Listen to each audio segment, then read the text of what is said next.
even decadence.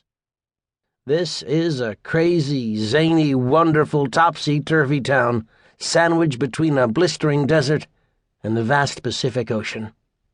It has been my home for nearly 7 decades.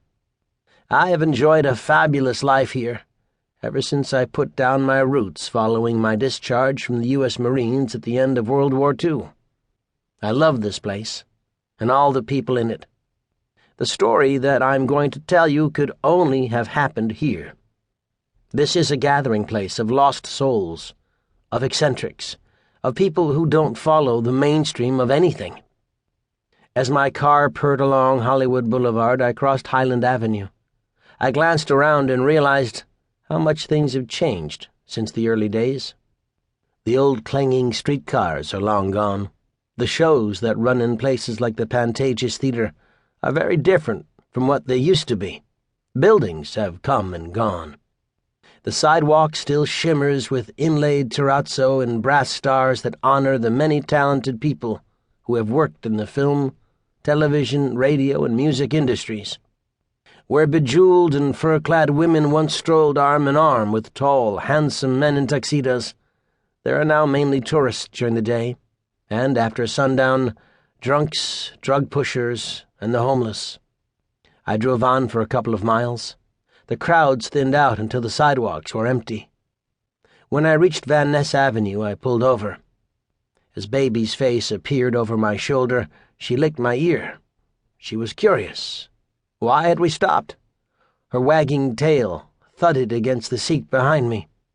How could I explain it to her? I tugged at her muzzle and stared at the intersection, now the site of major construction work. A new fire station for the Los Angeles Fire Department was rising there. Like a floodgate suddenly opening, 1,000,000 memories enveloped me. This very spot, this place where cranes, concrete mixers, and metal scaffolding now stand, is where it all began for me. A little gas station once occupied that corner. Shortly after I first got here, I worked there as a young pump attendant. But it didn't take me long to learn to do more than just pump gas. Through a series of extraordinary incidents, I became enmeshed in a wild world of sexual intrigue, the likes of which few people can even begin to imagine. Over the years, more Hollywood personalities secretly congregated at that little gas station than anywhere else in town. It was a scene that saw as much furious action as the busiest studio back lot. The place became a magnet for those in quest of carnal thrills and escapism of every kind. A cavalcade of movie stars and others were attracted to the station like the proverbial moth to a flame. I became the go-to guy in town for arranging whatever people desired. And everybody's needs were met. Whatever folks wanted, I had it. I could make all their fantasies come true. No matter how outrageous or offbeat people's tastes, I was the one who knew how to get them exactly what they were after. Straight, gay or bi, male or female, young or old, I had something for everyone. The Vice Squad and the press were constantly lurking on the periphery, eagerly waiting to pounce. But I always managed to elude them. The gas station was the portal that eventually took me into an exclusive world where high-class sex was everything.